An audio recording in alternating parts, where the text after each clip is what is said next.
Good morning बच्चों। आज जैसा कि आप लोग पढ़ रहे थे यूरोप में राष्ट्रवाद क्लास 10 के लिए, और क्लास 10 के है ना, ये जो है 10 में पढ़ रहे थे यूरोप में राष्ट्रवाद।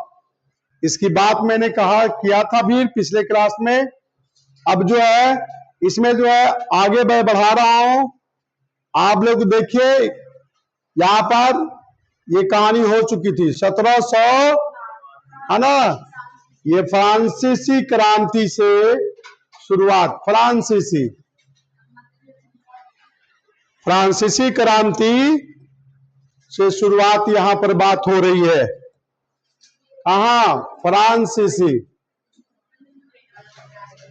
ये क्वेश्चन आप लोग जानते हैं पहले से कि कब हुई थी? 1789 ईस्वी में। तो ये सब बात हो चुकी थी नेपोलियन के बारे में, हम लोग ये सब चर्चा कर चुके थे। और ये देखिए ये शहरों, ये देश का नाम यहाँ पर देख रहे हैं ना, फ्रांस है, स्विट्जरलैंड है। ये देखिए बोहेमिया पुराना जो है, पुराने नक्शा में यहाँ पर देख लीजिए।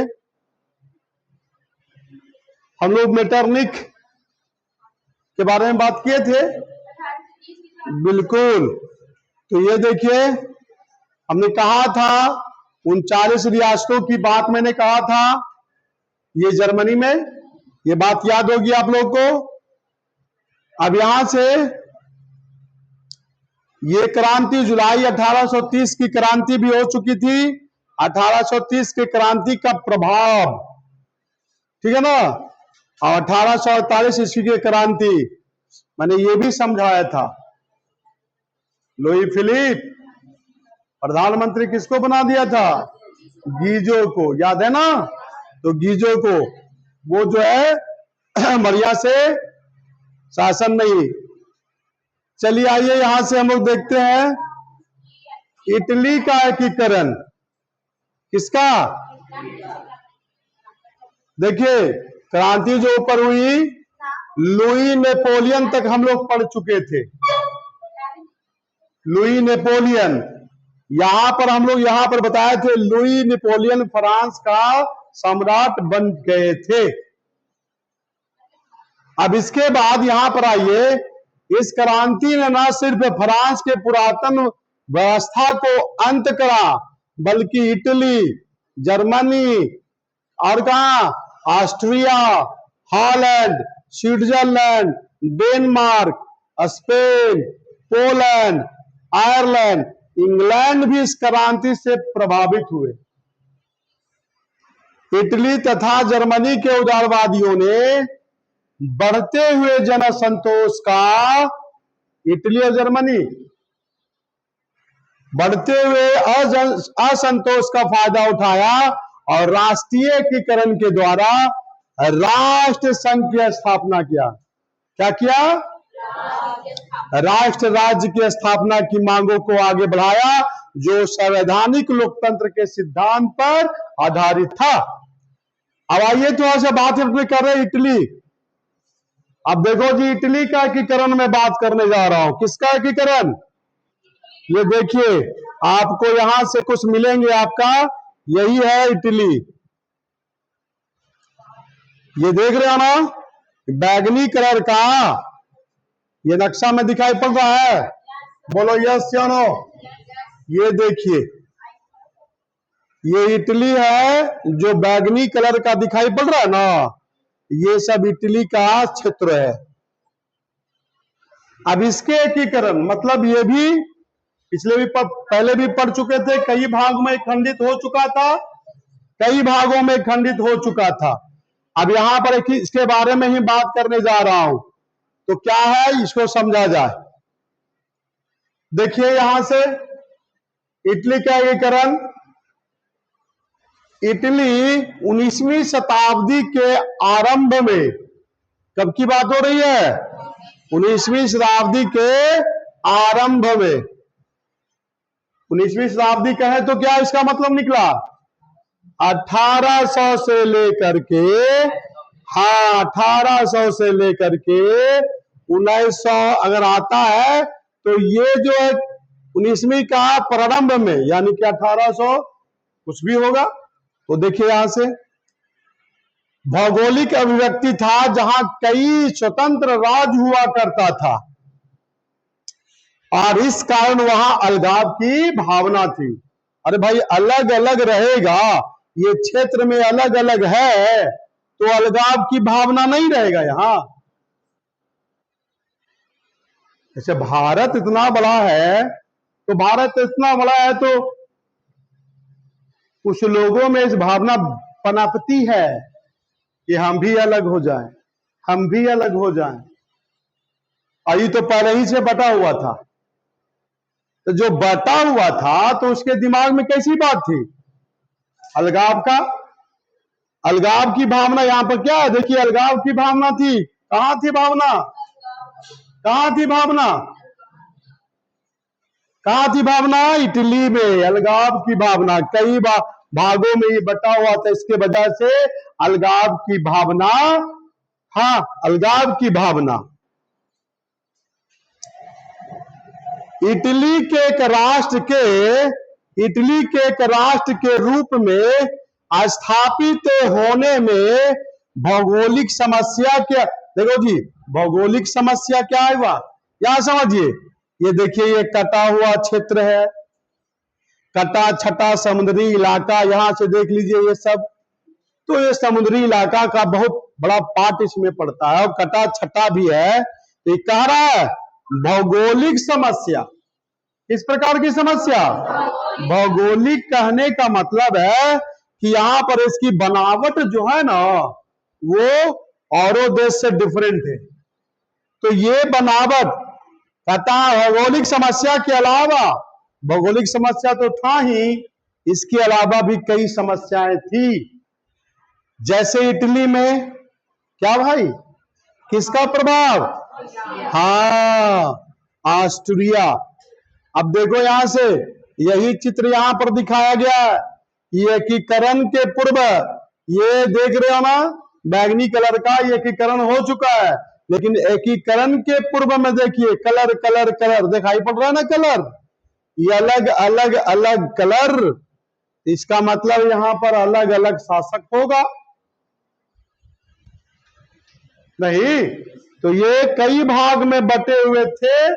अब यहां पर क्या कह रहा है, भौगोलिक समस्या के अलावा क्या समस्या, अन्य समस्याएं थी। क्या समस्या थी?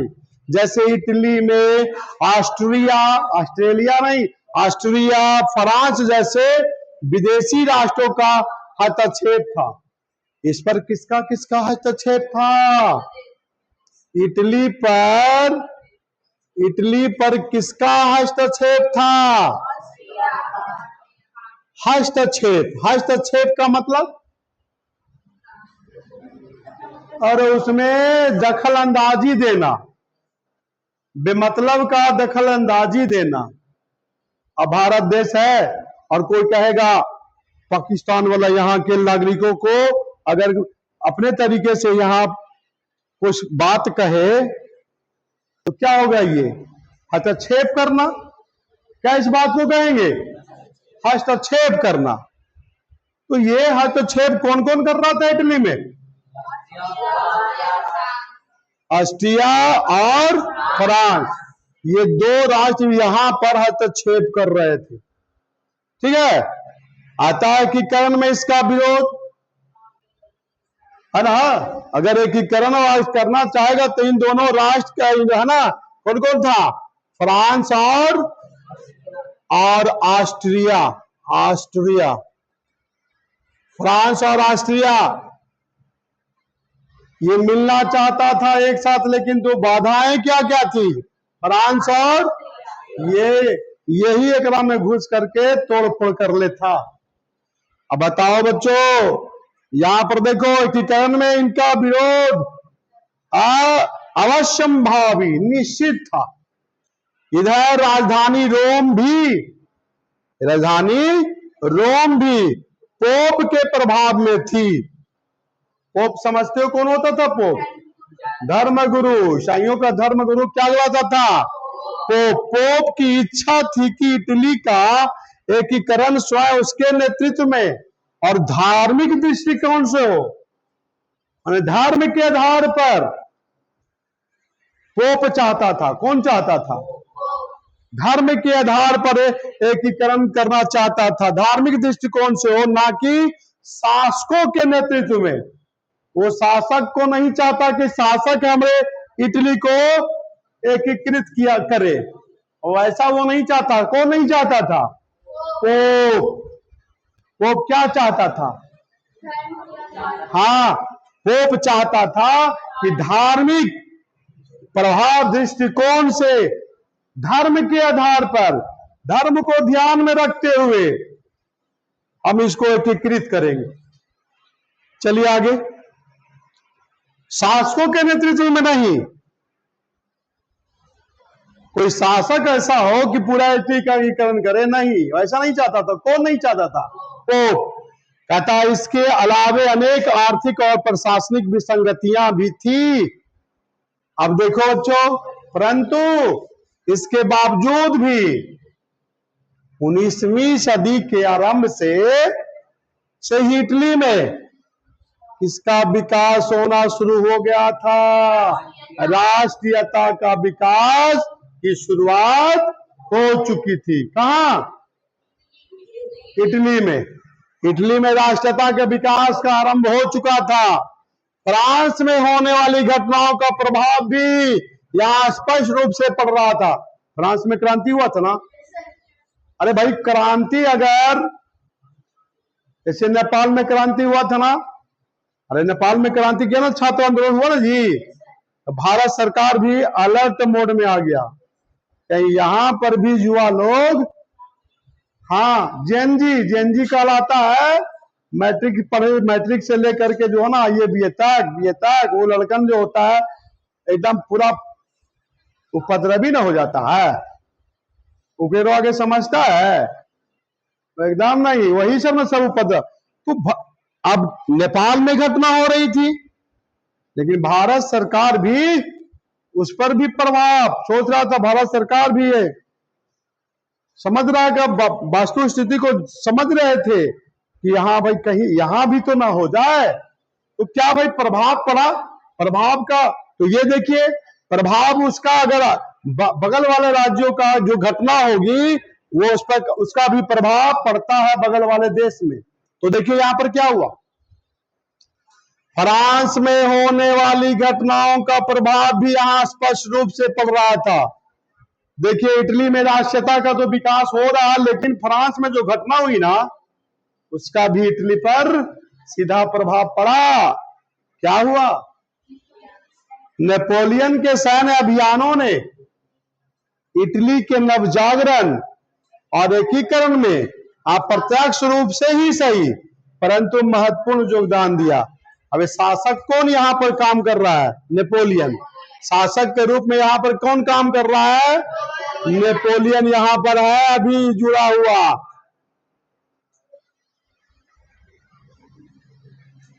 इटली विजय के बाद नेपोलियन ने इन्हें 3 गणराज्यों में गठित किया। हाँ, 3 गणराज्यों में। इसको कितने गणराज्यों में? 3 गणराज्यों में। देख लीजिए वहां पर अलग अलग नाम क्या क्या रखा गया। 3 गणराज्य में हाँ, इटली को पहला था अनासोस्पाइन,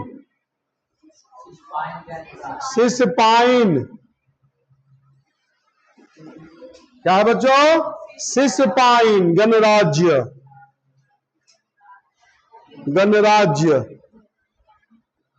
दूसरा यहां पर था हाँ लिगुलियन।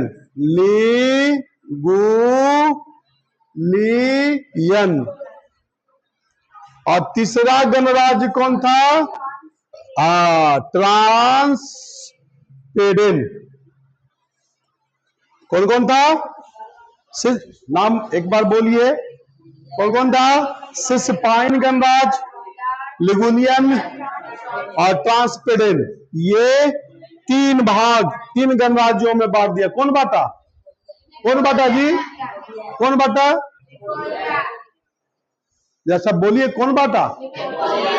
यस यस यस, बहुत बढ़िया, बहुत ध्यान से तुम लोग सुन रहे हो, अच्छी बात है। मुझे बहुत अच्छा लग रहा है कि आप लोग भी सुन ही रहे हैं बड़ा ध्यान से, तो हमको भी पढ़ाने में मन लग रहा है और सुनना भी चाहिए, क्यों नहीं? क्योंकि इतिहास पढ़ रहे हो, है ना? अब यहां से देखो बच्चों, अब उसने यातायात व्यवस्था को भी दुरुस्त, चुस्त और दुरुस्त कर दिया। यातायात, यातायात समझ रहे हो ना? आने जाने वाला जो रास्ता है उसको भी चुस्त दुरुस्त, माने बहुत सावधानी से, कहीं से कोई कोई दखलंदाजी नहीं करते, है ना? तो ये देखिए, और संपूर्ण क्षेत्र को एक शासन के अधीन लाया, पूरे क्षेत्र को एक शासन के अधीन लाया। इन सभी कारणों से वहां जागृति आई। अब देखो जी, जागृति लाने का कौन काम किए? और इन सभी कारणों से वहां जागृति आई। नेपोलियन के पतन पर हुआ था ना, पतन, नेपोलियन का पतन हुआ था ना 1814 के पश्चात। वियना कांग्रेस 1815 में जो हुआ, द्वारा इटली को, हाँ, वो जो 3 प्रदेश में जो बांटा, 3 प्रदेश में बटा, ये देखिए 3 गणराज्य में, यहां तो नेपोलियन का पतन हुआ। अब ये 3 गणराज्य जो बटा, तो इसको जो है कहता है वियना कांग्रेस द्वारा इटली को पुराने रूप में लाने के लिए उद्देश्य इटली के 2 राज्य, इटली का फिर 2 राज्य, पिडमाउंट और सार्डिनिया का एकीकरण कर दिया गया। किसको किसको? अब से यहां से क्वेश्चन पूछ सकता है, वियना कांग्रेस के जो हुआ, तो इसमें इटली का किन किन राज्यों को मिलाया गया? नहीं, हम लोग बहुत पहले भी पढ़ चुके हैं बहुत सारे क्वेश्चन। ये नेपोलियन संहिता किस वर्ष लागू हुआ था? किस वर्ष लगा हुआ था? 1804 में। कब हुआ था? अब यहां पर देखिए, यहां पर नेपोलियन का पतन का डेट क्लियर है कि नहीं है? और दूसरा यहां वियना कांग्रेस कब हुआ था? 1815। अब इटली के 2 पुराने शहर को, 2 राज्यों को, जो पिडमाउंट और सार्डिनिया का एकीकरण कर दिया गया। यहां से क्वेश्चन क्या बनता है? इसको हम लोग आगे कर दें, इसको आगे कर दें कि लिखना है? किसी को लिखना है तो ठीक है, लिख लीजिएगा। अब जो है 2 राज्य, कौन कौन? नाम बोलो जल्दी जल्दी, नाम एवरीवन बोलेंगे, फजूल का जो है ना, पिडमाउंट और सार्डिनिया बोलो। पिडमाउंट, सार्डिनिया, ये वियना कांग्रेस के तहत दो राज्यों को मिलाया गया। हाँ, इटली के ही 2 अलग अलग बटा हुआ भाग था, एकीकरण कर दिया। इस प्रकार इटली के एकीकरण की दिशा तय होने लगी। तो शुरुआत जो है, यहां पर इटली की बात हो रही है। अब यहां से देखिए, इटली में हम इटली की कथा ही सुना रहे हैं, एक तरह से क्या क्या हो रहा है, घटनाएं, उसको यहां पर बताया जा रहा है। इटली में 1820 ईस्वी से ही कुछ राज्यों में, यहां पर क्या तारीख, डेट क्या था? 1815। यहां क्या देख रहे हैं?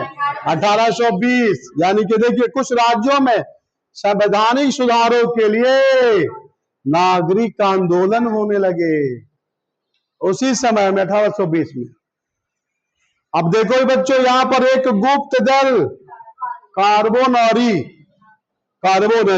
तो यहां से हम लोग देखेंगे आगे क्या है भाई, गुप्त दल, ये कार्बोनरी। एक क्वेश्चन यहां से ध्यान दीजिए, कैसे कैसे पूछेगा, इसको समझा रहा हूं।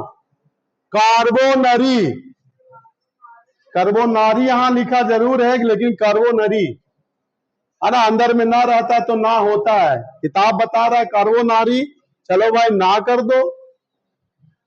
हाँ, ऐसे कार्बोनरी होता है जैसे। चलिए, तो गठन राष्ट्रवादियों द्वारा किया गया, हाँ, ये क्या था?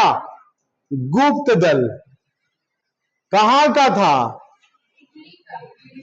इटली में। इटली में। कौन किया भाई? राष्ट्रवादियों ने। राष्ट्रवादियों का मतलब समझ रहे हो ना? भारत के, जैसे भारत के आजादी के समय में जो थे देशभक्त, वहां पर भी हम कहेंगे राष्ट्रभक्त, राष्ट्रवादी लोग कहेंगे। तो वहां पर राष्ट्रवादियों ने कौन सा दल? हाँ, गुप्त दल। अब क्वेश्चन यहां पर दे सकता है बच्चों कि कार्बोनरी दल का गठन कहां हुआ था? इटली में। ये किस प्रकार का दल था? गुप्त दल था। और जिसका उद्देश्य था, सुनिए ध्यान से, कि कार्बोनरी का जो गठन किया राष्ट्रवादियों ने, जिसका उद्देश्य क्या था? तो उद्देश्य था, उद्देश्य छापामार युद्ध। छापामार।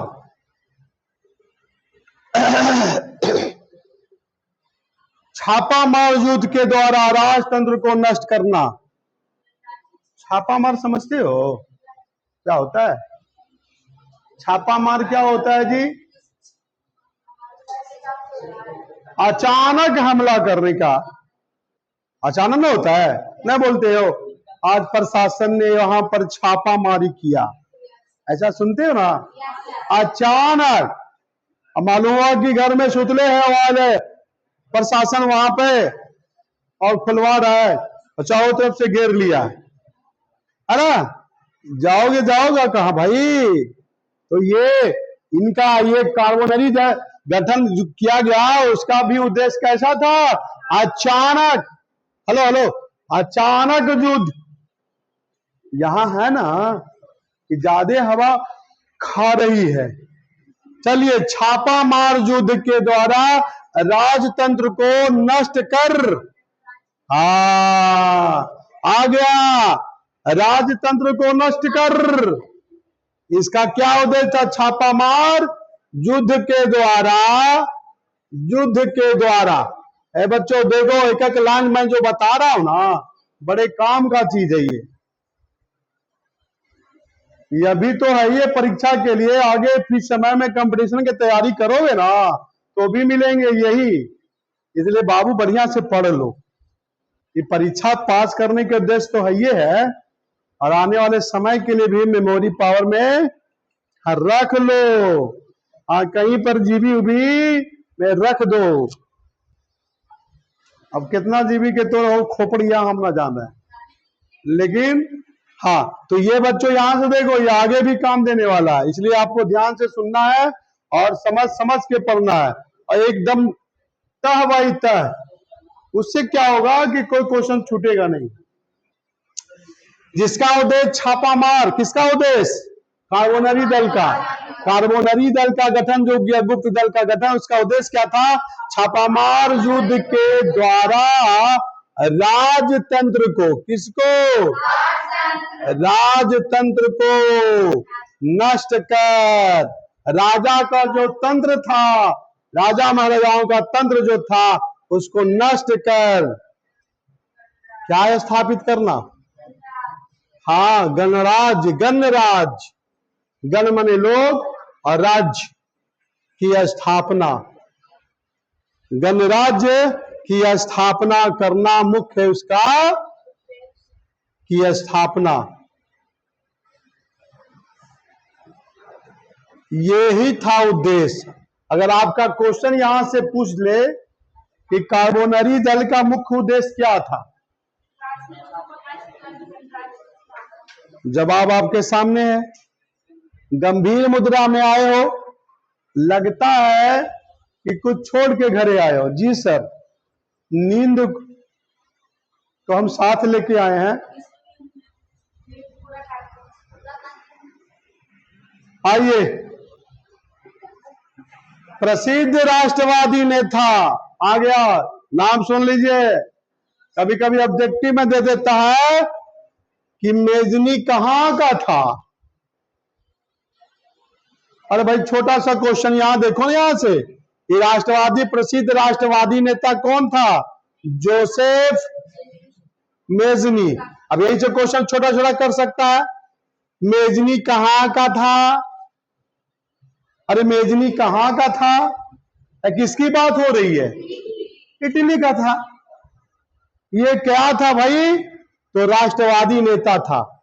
राष्ट्रवादी नेता था। कहां का था?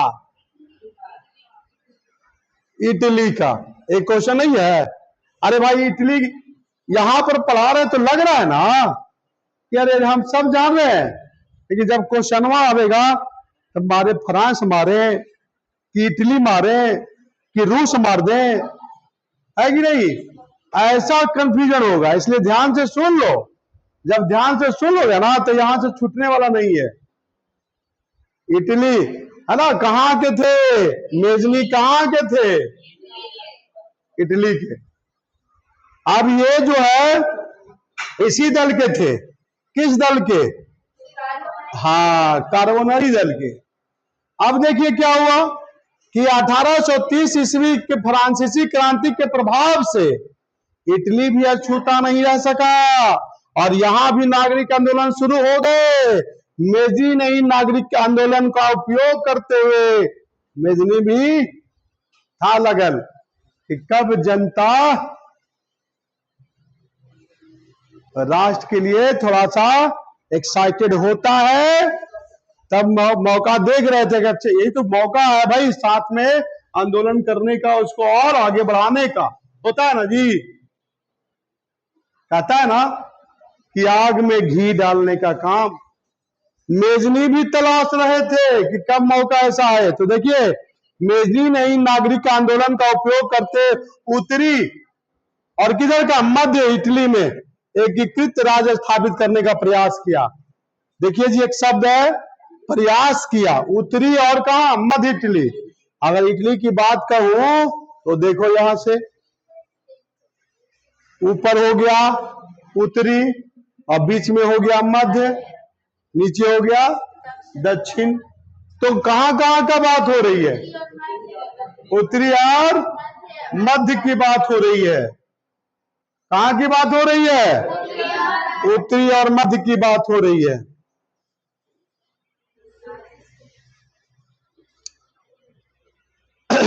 उत्तरी और मध्य इटली में एकीकृत गणराज्य स्थापित करने का प्रयास किया, लेकिन क्या है? क्या है? ऑस्ट्रिया। इस पर प्रभाव था ना जी। किसका किसका था? अरे इटली पर किसका किसका था? फ्रांस और ऑस्ट्रिया का था ना जी। तो यही ऑस्ट्रिया के चांसलर मेटरनिक। अब यही से क्वेश्चन यहां पर से भी बन जा रहा है। हाँ यही क्वेश्चन बन जा रहा है। क्या भाई?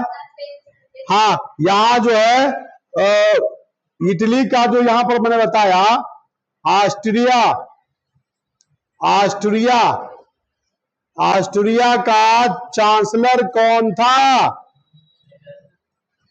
Chancellor Metternich. बात आ गई यहां पर मेटरनिक की।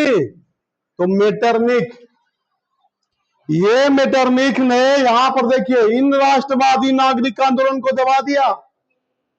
हाँ देखो यहां पर कौन कौन कर रहा था? मेजनी अपने कार्बोनरी दल के लोगों के साथ। मेजनी किसका किसका एकीकरण करना चाह रहे थे? इटली का। लेकिन कौन बाधा हुआ? ऑस्ट्रिया का चांसलर मेटरनिक। कौन? ये देखिए मेटरनिक। मेटरनिक रा यहां पर है मेटरनिक। ठीक है, मेटरनिक मतलब बाधा। बाधा कौन पहुंचाया? अरे बाधा कौन पहुंचा रहा है? कौन कौन भाग का ये कोशिश किए मेजनी? उत्तरी भाग और उत्तरी भाग और ये प्रयास किए। यहां लिखा हुआ है प्रयास किए, लेकिन कौन? मेटरनिक क्या किया? इस आंदोलन को क्या किया? अब क्या होगा? और एक जो कहता है म्यान में 2 तलवार रहेगी, ये भी राजा और ये भी। अब तो बेचारा ये हार न गया, प्रयास तो किए ना, लेकिन मेजनी साहब हार गए। अब क्या होगा? बेचारा को भागना पड़ा, इटली से पलायन, इटली से इनको भागना पड़ा। क्यों भागना पड़ा? क्यों भागना पड़ा? प्रयास कौन कर रहे थे इटली को एकीकरण करने के लिए? और ये मुख्य रूप से उत्तरी और मध्य भाग को एकीकरण करना चाह रहे थे, लेकिन ये प्रयास तो कर रहे थे किसके सहयोग से? कार्बोनरी दल के सहयोग से। परंतु हुआ क्या? हाँ, ऑस्ट्रिया का चांसलर ने इनको हरा दिया, मतलब नहीं हुआ। ऑस्ट्रिया का चांसलर मेटरनिक उसको होने नहीं दिया। ये बेचारा कहां चले गए? पलायन कर गए। आइए मेजनी के बारे में थोड़ा सा हम पढ़ लेते हैं, और इनका अपना कुछ अपना जो निजी जो है इनका गुण जो अच्छा पढ़ते हैं। आपके आएगा कि मेजनी पर टिप्पणी लिखी। मेजनी कहां का था जी? बढ़िया से बोलो, मेजनी कहां का शासक था? आ गया ना? अभी ना कंफ्यूजन हुआ? सुनवे ना करोगे तो क्या होगा? यही सब होगा। ध्यान से सुनिए। कहां का था जी? अरे भाई इतना हम बता रहे हैं, लगता है हमको पढ़ाने नहीं आ रहा है। लग रहा है हमको पढ़ाने नहीं आ रहा है क्या? ये झुकनी लेके आए हो?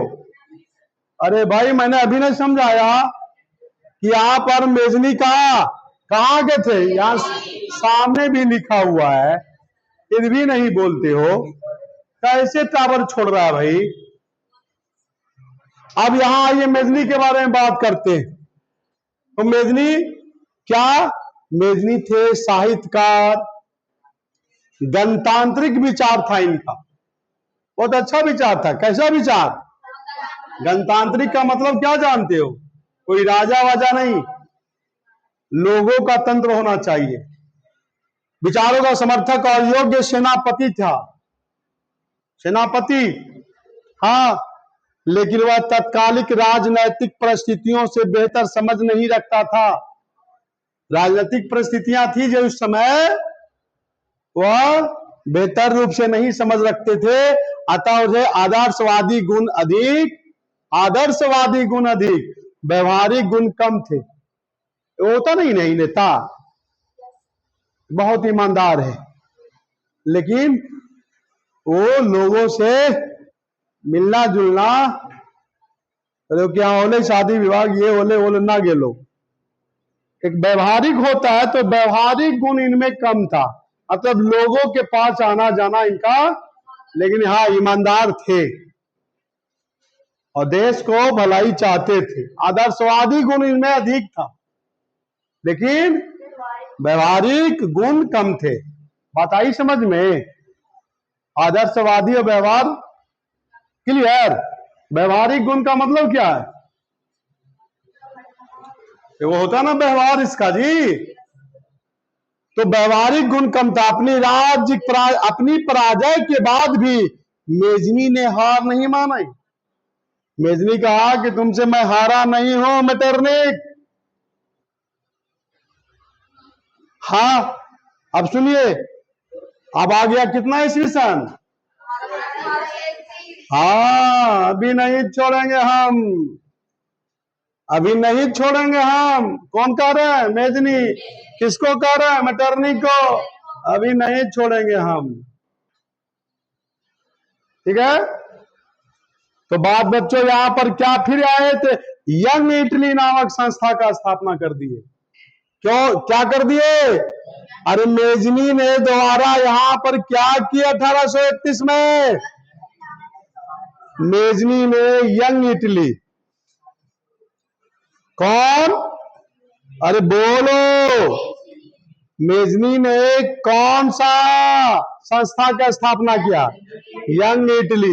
ये क्वेश्चन आता है, क्वेश्चन आएगा। ये संस्था का स्थापना किए, यंग इटली नामक संस्था। ये संस्था है यंग। यंग यंग का मतलब क्या होता है? जवान। क्या किए? आगे बढ़िए, क्या बोले, क्या किए? नवीन इटली के निर्माण में महत्वपूर्ण भूमिका भाग लिया। ये बोला कि अभी नहीं आ रहे हैं, जरूर हम भाग गए हैं, कमजोर, भले हम कमजोर पड़ गए हैं, लेकिन अभी हमारे में अभी है। क्या किया? यहाँ यंग इटली की स्थापना कर दिया। कब? एकदम बच्चों ध्यान देना, यहाँ ध्यान देते जाइए। अगर जो बच्चे ध्यान देंगे मजा आएगा। मजा नहीं, मजा आ रहा है?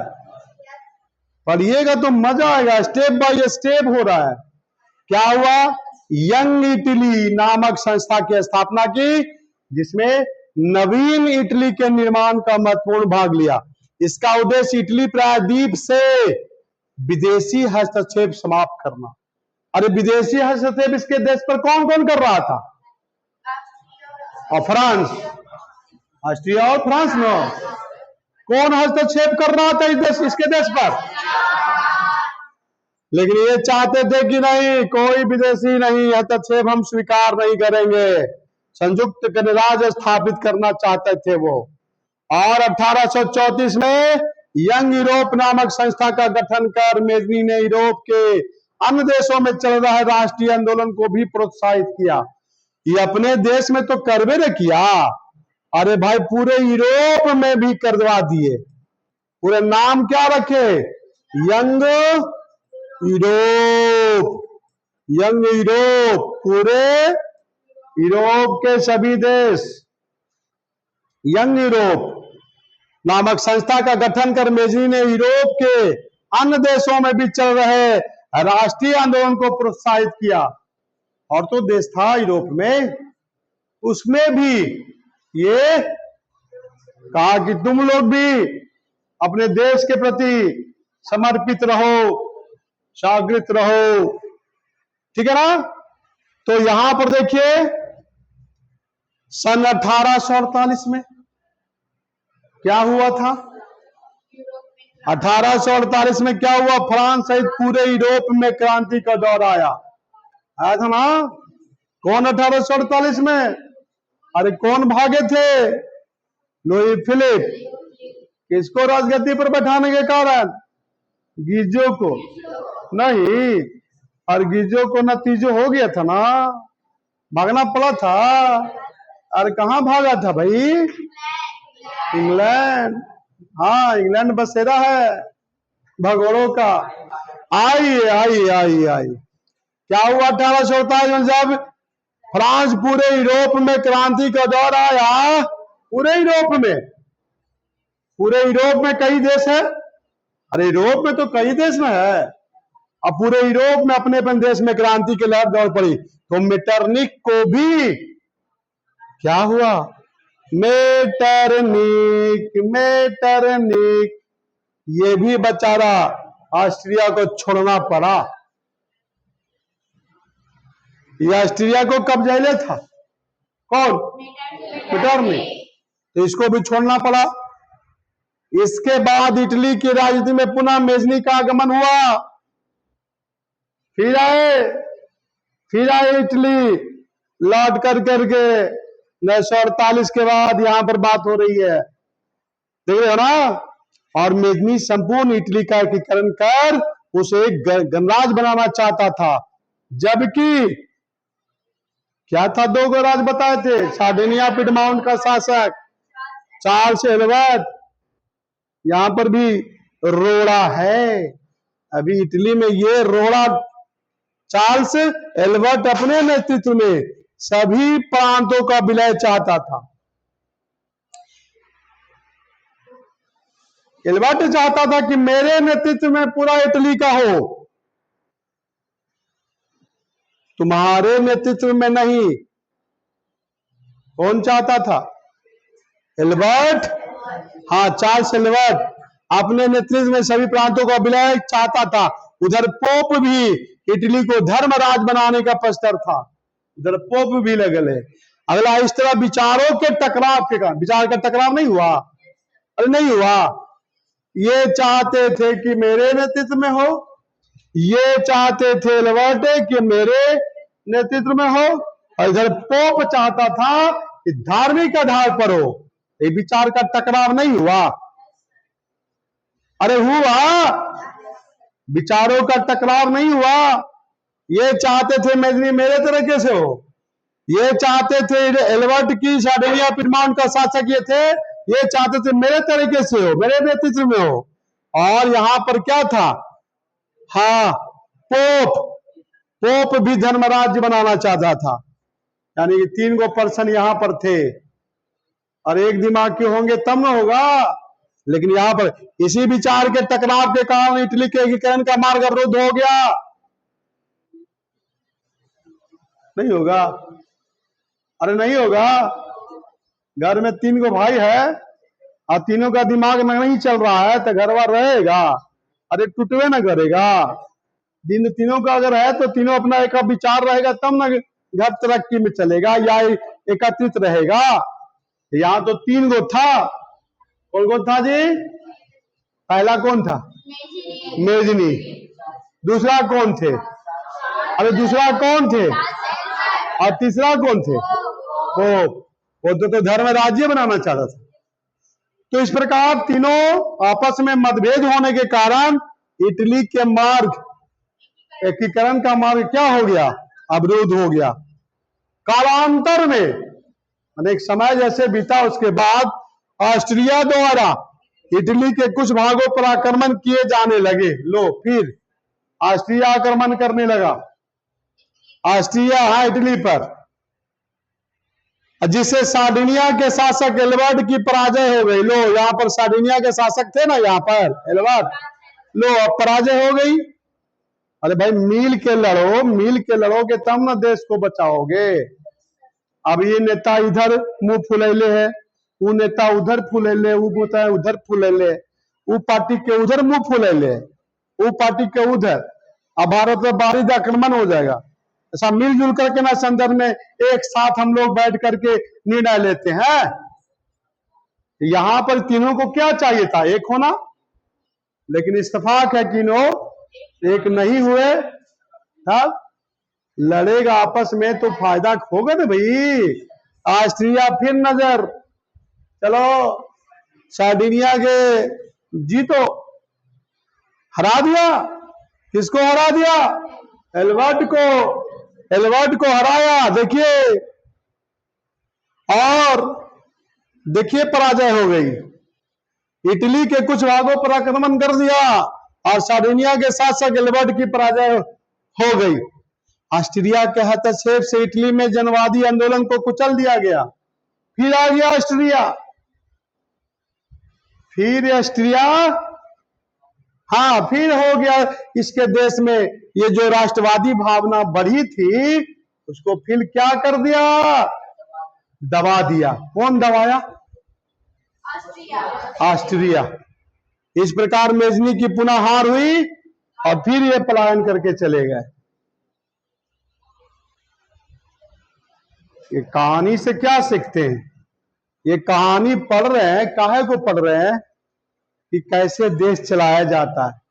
तुम्हारे अंदर में ये कहानी क्यों डाला जाता है? ताकि तुम ये कहानी को समझ करके तुम अगर मान लिया कि देश का कभी तुम अच्छा नेता बनो, है कि नहीं, प्रधानमंत्री बनो, चाहे जो भी राष्ट्रपति बने या जो भी है संसद के सदस्य बन जाए, तो आप लोग भी मिलजुल करके अपने राष्ट्र को मिलजुल करके राष्ट्र को चलाना है। इतिहास में घटनाएं जो हुई, ये घटना से वर्तमान के मानव को एक सीख मिलती है। ठीक है ना? हाँ चलिए, तो ये हो गया बच्चों, पहला चरण तो समाप्त हुआ। लेकिन आइए दूसरा चरण में क्या होता है तो आइए भी देख लें।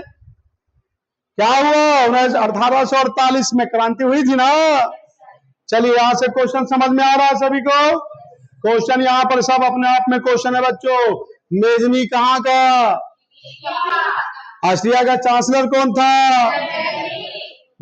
किसने यंग इटली स्थापना किया? मेजनी ने। यंग यूरोप की भी स्थापना किसने? तो ये सब यहाँ पर डेट भी याद रखिएगा। तो बच्चों यहां से हम लोग फिर चलेंगे आगे। द्वितीय चरण, ये चरण द्वितीय में क्या होता है देखिए जरा सा। अब क्या होता है? वहां तो चले गए, कौन चले गए? अरे कौन पलायन कर गए? मेजनी पलायन फिर कर गए। आगे दूसरा 1848 के इटली के करण के लिए किए गए प्रयास वस्तुतः असफल ही रहे, परंतु धीरे धीरे इटली में इन आंदोलनों के कारण जन जागरूकता बढ़ रही थी। बढ़ेगी नहीं? जैसे भारत के संदर्भ में हम बात करते हैं तो भारत में भी हुआ था 1857 की क्रांति। 1857 की क्रांति हुई थी ना रे? कहा? हाँ, जो फिल्मिया बनने गदर गदर बना था ना? नहीं पता? नहीं पता? मंगल पांडे फिल्म बना। तो चलिए, गदर नहीं, मंगल पांडे की बात। तो भारत में भी वो जो शुरुआत हुआ था 1857 में, तो वो जो है भले वो विफल रहा, लेकिन लोगों को जगाया कि हाँ, अंग्रेज हम लोग पर अत्याचार कर रहे हैं। अब वो धीरे धीरे सुलगना शुरू किया। देशवासियों में धीरे धीरे राष्ट्रवाद की भावना की शुरुआत तो हो गया। यही बात यहां पर भी हुआ। भले पलायन कर गए मेजनी, लेकिन वो जनता को तो बता न दिए कि बाबू रे सब जागरूक हो जाओ, सब मिलजुल जाओ अपने देश के लिए। जन जागरूकता बढ़ रही थी और राष्ट्रीयता की भावना तीव्र हो रही थी, है ना? तो आने वाले पीढ़ी, हमारे देश में भी ऐसे लोग कई कई ऐसे थे वीर बहादुर लोग जो गोली खा गए सीने पर, है ना? मर गए कम ही उम्र में, देश के लिए कुर्बानी दे दिया उन्होंने। लेकिन उस कुर्बानी से क्या सीखे? यहाँ के भी और उपद्रव बढ़ा और अंततः अंग्रेज को यहां से भागना पड़ा। तो बात है देश की, तो देश का उस समय मांग था, ऐसा डिमांड था, है ना? तो वो यहां पर क्या हुआ? मेजनी ने यहां पर से अपने देश के नागरिकों को क्या कर दिया? जागरूक तो कर दिया। अब वो जागरूक करने के बाद देखिए यहां कहानी। इटली में जो जगह सार्डिनिया पिडमाउंट का नया शासक विक्टर एमनुएल,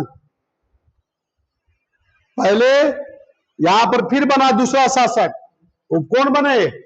विक्टर इमैनुअल यहां पर शासक बने, जो राष्ट्रवादी विचारधारा के थे। ये भी चाहते थे कि हमारा राष्ट्र एक हो। उसके प्रयास से इटली के एकीकरण का कार्य जारी रहा। इनके प्रयास से विक्टर इमैनुअल बोलो जी, विक्टर इमैनुअल अपनी नीतियों के क्रियान्वयन के लिए विक्टर ने काउंट काबुर को प्रधानमंत्री बनाया। ठीक है?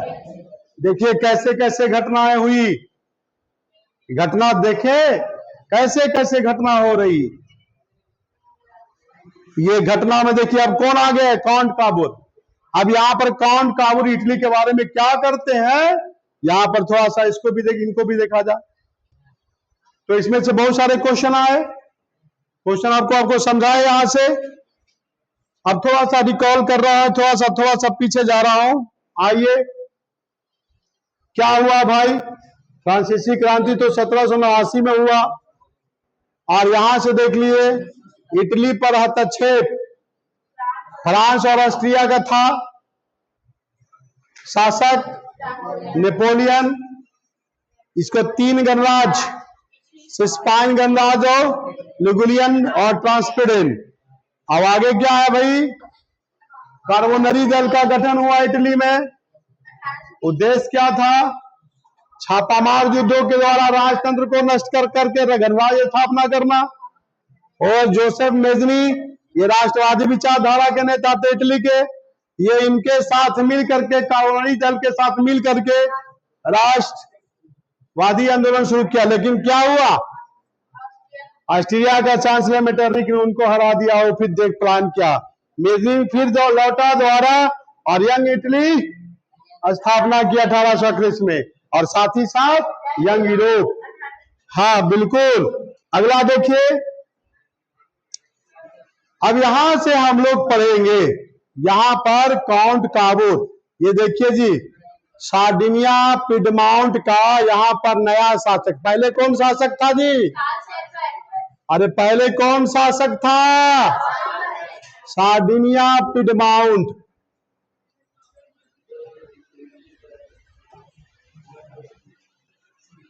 का शासक। ये नया यहां पर कौन बने? विक्टर, हाँ, इमैनुअल। इसके पूर्व कौन थे? Charles Albert. चार्ल्स एल्बर्ट पूर्व में थे। अब यहां पर देखिए, राष्ट्रवादी विचारधारा के थे, इटली के एकीकरण का कार्य जारी रखा और अपनी नीतियों के क्रियान्वयन करने के लिए किनको प्रधानमंत्री नियुक्त किया गया? तो ये प्रधानमंत्री किनको नियुक्त किया? काउंट काबूर को। अब ये अपने इटली के बारे में क्या करते हैं, थोड़ा सा हाँ जानिए इनके बारे में। काउंट काबूर के बारे में थोड़ा सा बात कर लें।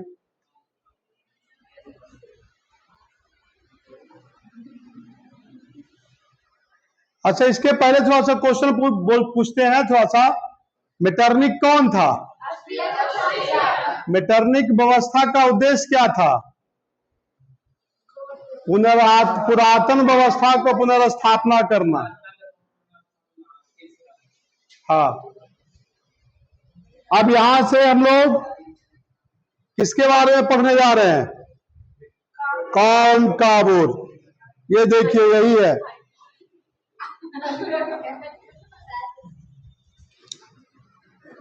अब इसकी भी कहानी है इनका लंबा।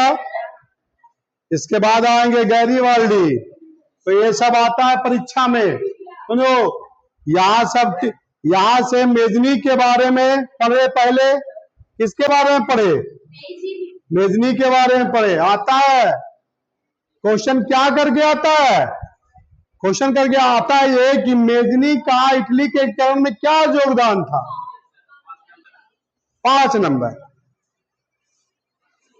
अगर 2 नंबर के बजाय तो 2 नंबर ऐसा लिखना, थोड़ा सा शॉर्ट में जैसा रहेगा। 5 नंबर पे तो सही काम करना नहीं।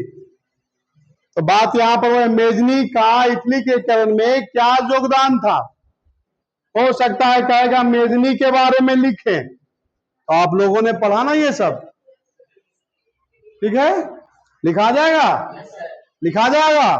इसका क्वेश्चन आंसर भी कर करके यहां पर वही बात हो, अपने से अगर खोपड़ी में बैठा लिए हो तो अपने से लिखने में ही अच्छी बात है। बाकी तो लिखा लिखाया मैं भी दूंगा। यहां से आइए, मेन होता है कि बच्चों के खोपड़ी में उतार देना कि हाँ इसके क्या था, शासनकाल कैसे कैसे चला। अगर ये समझदारी में आ गई तो आप अपने मन से लिख सकते हो, वरना फिर लिखल लिखावल क्वेश्चन आंसर मिल जाएगा। तो आइए, अब किसके बारे में बात कर रहा हूं? किनके बारे में? चलिए, काबूर एक सफल कूटनीतिज्ञ और राष्ट्रवादी था। राष्ट्रवादी ये भी, लेकिन कूटनीतिज्ञ। कूटनीति समझते हो ना? हाँ, ओकरा लड़ा दे, ओकरा लड़ा दे। हाँ, कूटनीतिज्ञ। और ओकरा पर लड़ेला के बाद जब कमजोर हो जाए तो हम चढ़ जाएंगे नहीं। तो ये इसको कहते हैं कूटनीति।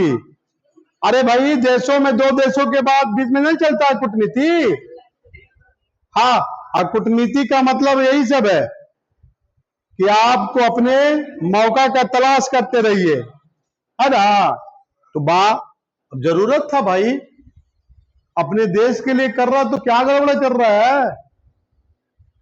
चलिए भाई, जिसको खराब नेगेटिव सेंस में मत लेके चलिए, अपने देश के लिए बात हो रही है।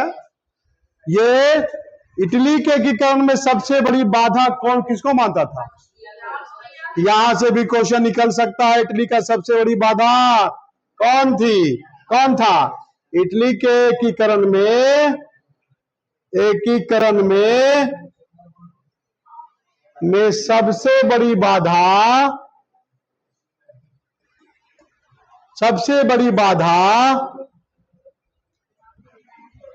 किसको माना जाता था?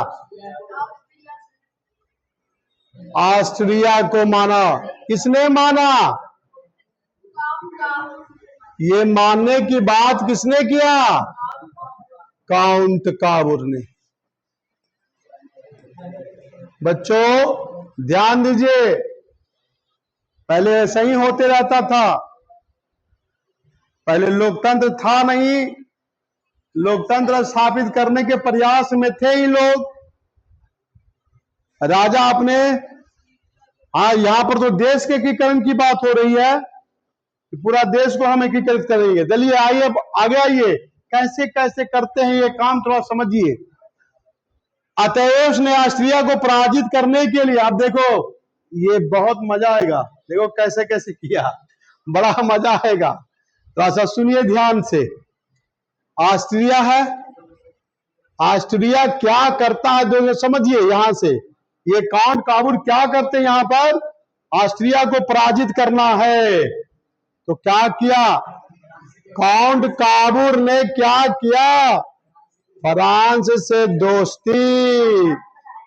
हाँ, दोस्ती। अब पता नहीं था कि फ्रांस को भी कैसा ही दोस्ती कर रहा है। चलिए आइए, दोस्ती किससे कर लिया? किसको हटाना चाहता था? अब आइए देख लीजिए, दोस्ती तो हो गई फ्रांस के साथ है, काउंट काबुर की, मजबूत हो गए। अब क्या किया? चढ़ाई कर दिया किस पर?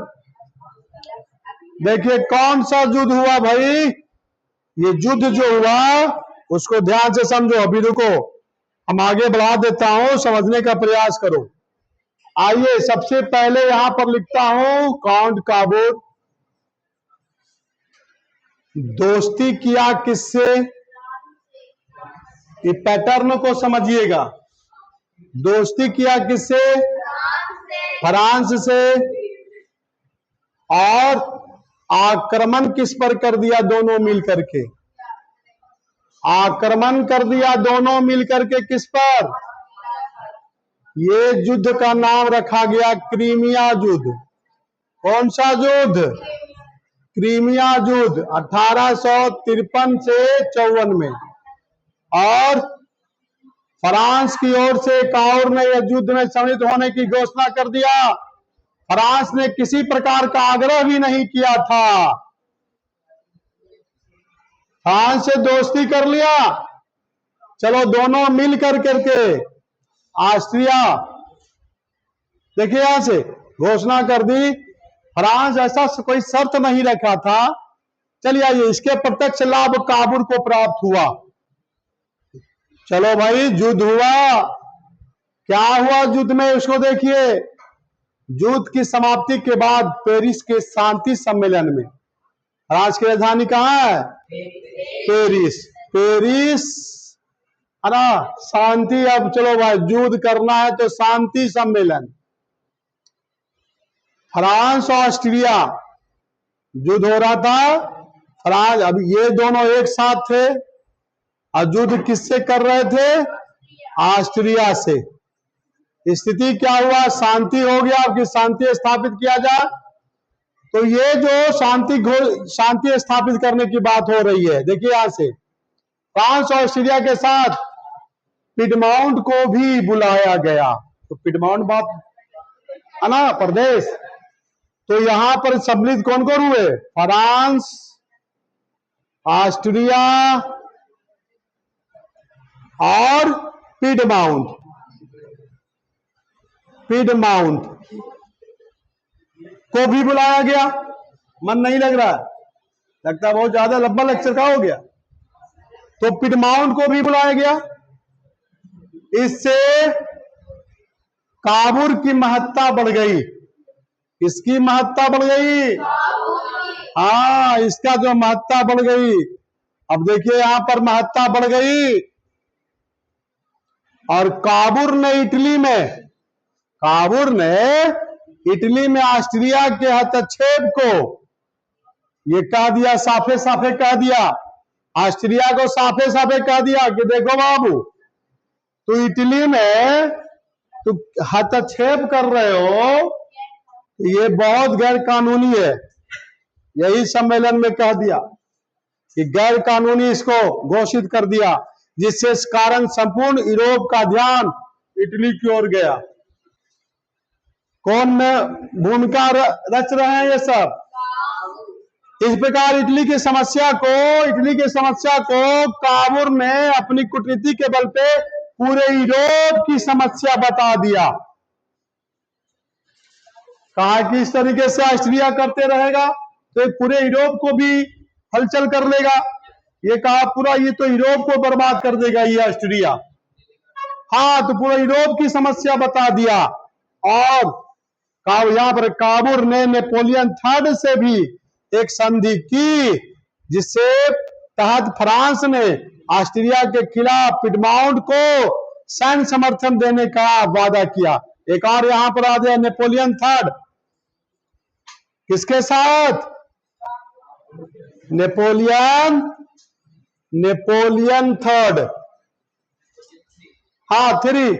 ये जो एक संधि हुआ फ्रांस ने ऑस्ट्रिया के खिलाफ।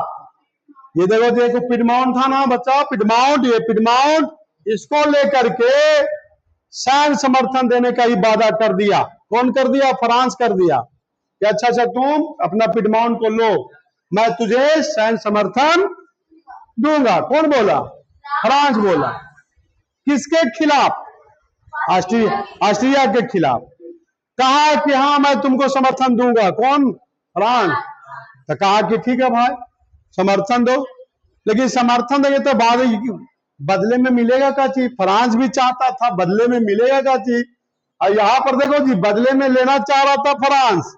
क्या लेना चाह रहा था उसको सुनो।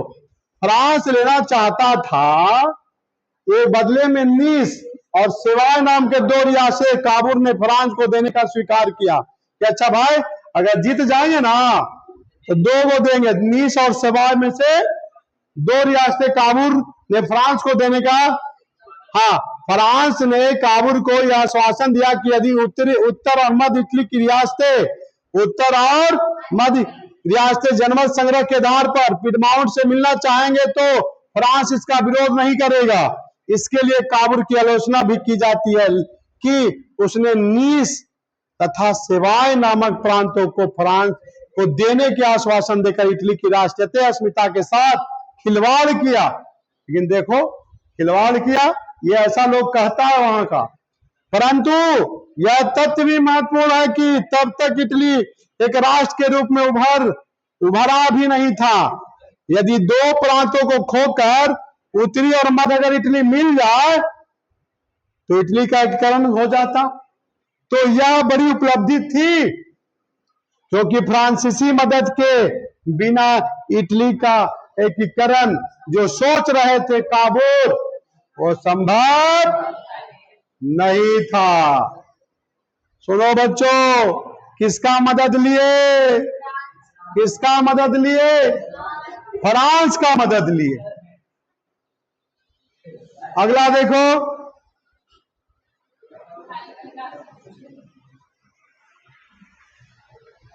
इसी बीच 1859 और 60 में ऑस्ट्रिया और पिडमाउंट के सीमा संबंधी विवाद के कारण युद्ध आरंभ हो गया। लो, युद्ध चालू हो गया। अरे युद्ध चालू हो गया भाई। बॉर्डर पिडमाउंट और ऑस्ट्रिया के बॉर्डर को लेकर के युद्ध चालू। युद्ध में पूछेंगे जरा, अब नहीं बताया तो तुमको खड़ा कर देंगे। युद्ध में इटली के समर्थन में फ्रांस ने अपनी सेना उतार दिया, जिसके कारण ऑस्ट्रियाई सेना बुरी तरह पराजित होने लगी। ऑस्ट्रिया पराजित होने लगी, ऑस्ट्रियाई सेना पूरी तरह पराजित होने लगी। ऑस्ट्रिया के एक बड़े राज्य लोम्बार्डी पर पिडमाउंट का कब्जा हो गया। लोम्बार्डी एक जगह है, उस पर किसका कब्जा हो गया जी? लोम्बार्डी। बहुत सारे बच्चे ध्यान से नहीं सुनते हैं, नहीं सुनोगे तो नहीं लिखाएगा। सुन लो कान खोल करके, ध्यान से सुनना सीखो। तो लोम्बार्डी पर किसका हो गया आधिपत्य? पीडमाउंट का। एक तरफ तो लड़ाई लंबी होती जा रही थी, दूसरी तरफ नेपोलियन इटली के राष्ट्रवाद से घर आने लगा था। नेपोलियन को भी लग रहा था, अरे इटली में जहां राष्ट्रवाद आ जाएगा तो हम लोग कहां समेटेगा जी। नेपोलियन सोच रहा है, क्योंकि उत्तर और मध्य इटली की जनता काबुल के समर्थन में बड़ा जन सैलाब के रूप में एकीकरण के लिए आंदोलनरत थी। थोड़ा थोड़ा लग रहा था नेपोलियन को भी। नेपोलियन थर्ड कहां का था? फ्रांस का। इनको भी डर लगने लगा, इस परिस्थिति के तैयार नहीं था। अतः वेनेशिया पर विजय प्राप्त करने के तुरंत बाद नेपोलियन ने अपनी सेना वापस बुला लिया। ये वेनेशिया को भी जीत लिया। यहां से, यहां पर देखिए लोम्बार्डी और वेनेशिया, वेनेशिया पर जीत लिया। और लेकिन उसके बाद क्या हुआ? फ्रांस को लगने लगा ये तो इटली का बड़ा लोग एकत्रित हो जाएगा, तो हम पर भी कहीं ना फतवा जाए। तो सुनिए, सेना वापस बुला लिया फ्रांस। युद्ध से हटने के लिए नेपोलियन थर्ड ने ऑस्ट्रिया और पिडमाउंट के बीच मध्यस्थता करने की बात स्वीकारी। अब दोनों के बीच में मध्यस्थता हो गई चालू। इस तरह संधि के अनुसार लोम्बार्डी पर पिडमाउंट का अधिकार और वेनेशिया पर ऑस्ट्रिया का अधिकार माना गया। लोम्बार्डी पर किसका? पिडमाउंट का। वेनेशिया पर चलो भाई, दोनों का समझौता करा दिया ऑस्ट्रिया। और परंतु अतः एक बड़े राज के रूप में इटली सामने आया। यहां पर इटली पूरा का पूरा मिल गया और एक बड़ा राजा बन गया। अब सुनिए क्या होता है आगे, देखिए। परंतु काबुल का ध्यान कहां था? हाँ, मध्य और उत्तरी इटली के एकीकरण पर था। अतः उसने नेपोलियन को सेवाय प्रदेश देने का लोभ देकर ऑस्ट्रिया पिडमाउंट युद्ध में फ्रांस के निष्क्रिय रहने और इटली के राज्यों का पिडमाउंट में विलय के लिए का विरोध नहीं करने का आश्वासन ले लिया। बदले में नेपोलियन ने यह शर्त रख दी कि जिन राज्यों का विलय होगा वहां जनता संग्रह कराए जाएंगे। चूंकि उन रियासतों की जनता पिडमाउंट के साथ थी, इसलिए काबुल ने कूटनीति का परिचय देते हुए उसे स्वीकार कर लिया। देखो यहां पर क्या कूटनीति हो रही है, सुनिए ध्यान से। 1860 एक समय काबुल ने सिर्फ रोम को छोड़कर उत्तर और मध्य इटली के सभी रियासतों परमा, मोडेना और टस्कनी आदि को मिला लिया और जनमत संग्रह कर उसे पुष्टि भी कर लिया। ऑस्ट्रिया भी फ्रांस और इंग्लैंड द्वारा पिडमाउंट को समर्थन देने के भय से कोई कदम नहीं उठा सका। दूसरी तरफ ऑस्ट्रिया जर्मनी के एकीकरण की समस्या से भी जूझ रहा था। इस प्रकार 1862 तक दक्षिणी इटली, रोम तथा वेनेशिया को छोड़कर बाकी रियासतों का विलय रोम में हो गया और सभी ने विक्टर एमैनुअल को शासक माना। ये बहुत लंबा था, थोड़ा इसको और थोड़ा सा आप लोग धीरे धीरे दोबारा वीडियो को सुनिएगा और इससे क्वेश्चन जो भी निकलेगा उसका हम लोग यहां पर तैयारी कर लेंगे। चलिए तो क्वेश्चन सुनिए थोड़ा सा, एक आध दो चार गो। वियना कांग्रेस कब हुई थी?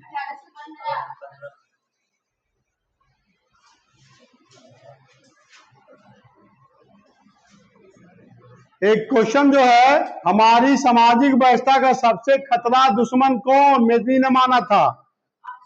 मेटरनिक को। किसको? हाँ, मेटरनिक को। किसको माना था? मेटरनिक को। तो आज का क्लास बच्चों यहीं तक होगा। इसमें से और हमको धीरे धीरे पढ़ाना चाहिए था, बहुत लंबा मैंने खींच दिया। लेकिन आज दो महापुरुषों के बारे में पढ़ा। किसके बारे में पढ़ा? कौन कौन कौन कौन? मेजनी साहब के बारे में पढ़ा। और किन के बारे में पढ़ा? हाँ, तो दोनों से टिप्पणी आता है। तो इसी के साथ मैं आज का क्लास को समाप्त करता हूं बच्चों। जय हिंद बच्चों।